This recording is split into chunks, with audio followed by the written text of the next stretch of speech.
Талас облусунун Бакай Ата районуна караштуу Түйтө айылынын тургуну. Ардактуу атам Талайбекти 24-февраль туулган күнү менен жана майрамы менен куттуктаймын. Атабыз толгон экен 65 жаш кутман жашка эч болбой турарына алай калтырышка. Апам менен бирге жашап бир болуп тарбия таалим бердиңер жалпыбызга. Ээрчишип экөөңөртен жүзгө чыгып айлантып алалы салтыбызга. Жашыңыздарга жаш, өмүрүңүздөргө береке кошулуп, небере чеберелер менен дүйнөңөр кеңейип жашооңуздар шаңга бөлөнсүн деп алыскы Москва шаарынан кызыңар Айыша куттуктайт.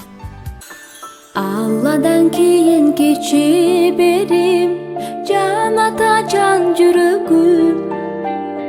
Санамдын күч кубат демесиң, сүрөнсүң тирегим.